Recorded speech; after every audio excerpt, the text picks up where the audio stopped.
नमस्कार, आप देख रहे हैं TV24 और मैं हूं आपके साथ अनन्या मिश्रा। गुजरात में वैज्ञानिकों को मिला है सबसे पुराने नाग का जीवाश्म। जी हाँ, जिसमें वैज्ञानिकों का अंदाजा है कि ये नाग करीब 11 से 15 मीटर लंबा रहा होगा। वैज्ञानिकों ने अपनी बड़ी खोज में बताया है कि करीब 5 करोड़ साल पहले भारत में एक ऐसा नाग घूमता था जो बसों से भी लंबा हुआ करता था। ये नाग इतना विशाल था कि आजकल के बड़े से बड़े अजगर और एनाकोंडा भी इसके सामने छोटे से बच्चे लगते होंगे। वैज्ञानिकों ने इसका नाम वासुकी इंडिकस रखा है। बता दें, वासुकी नाम का नाग भगवान शिव के गले में लिपटे हुए नागराज से लिया गया है। वैज्ञानिकों ने इस नाम से दर्शाया है कि यह नाग भारत में ही पैदा हुआ था और भगवान शिव के नागराज की तरह ही शक्तिशाली और विशाल रहा होगा।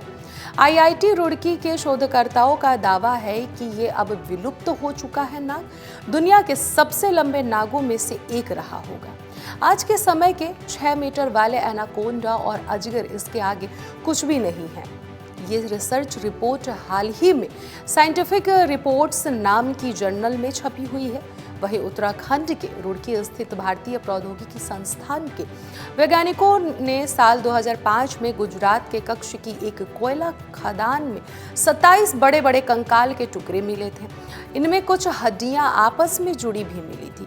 तब से अब तक जीवाश्म को एक विशाल मगरमच्छ जैसा किसी प्राणी के अवशेष में माना जा रहा था, मगर बीते दिन की बात कही जाए तो वैज्ञानिकों ने यह खुलासा किया है कि यह असल में दुनिया के सबसे बड़े यानी कि अब तक के सबसे बड़े सांपों में से एक था। वैज्ञानिकों ने अध्ययन में बताया है कि ये कंकाल के टुकड़े पूरी तरह से एक विकसित वयस्क नाग के हैं। वैज्ञानिकों का कहना है कि इतना बड़ा नाग कैसे रहा होगा। इसके कई कारण हो सकते हैं। हो सकता है कि उस समय का वातावरण उतना बहुत ज़्यादा ठंड नहीं रहा होगा, बहुत अनुकूल रहा होगा, खाने के लिए भरपूर मात्रा में भोजन मिलता रहा होगा और फिर शायद उसका कोई शिकार करने वाला नहीं जन्म लिया होगा। दिलचस्प बात तो ये है कि वैज्ञानिकों को लगता है कि ये नाग भारत में ही पैदा हुआ होगा।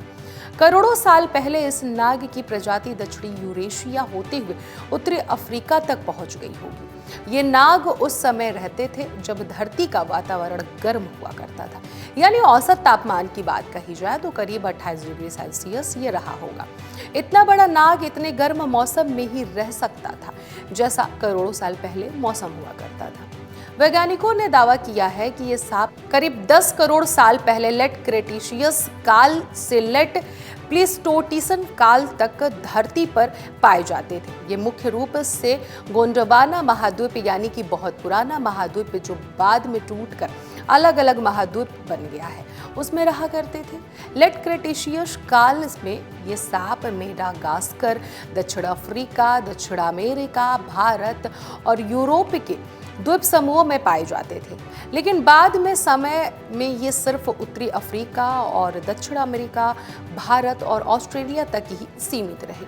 वहीं बता दें कि वासुकी इंडिकस सांप की हड्डियों में कुछ खास निशान भी पाए गए हैं जो उसे दूसरे सांपों से अलग बताते हैं। जैसे कि इस सांप की रीढ़ की जो हड्डियां हैं उनके बीच में छोटे छोटे गड्ढे भी दिखाई देते हैं जो अक्सर मैट्सोइडी सांपों में ही मिलते हैं। इसका अगर असर की बात कही जाए तो मैट्सोइडी सांप जैसा ही लगता है।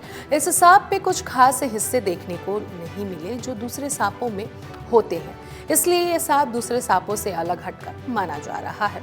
ये इसको और भी अलग बनाते हैं। इस तरीके के जो लक्षण पाए जा रहे हैं उस सांप के अंदर 22 हड्डियों का वैज्ञानिकों ने रीढ़ के अगले हिस्से की बता रहे हैं कि इसमें 22 ऐसी हड्डियां हैं जो रीढ़ के अगले हिस्से की ओर है।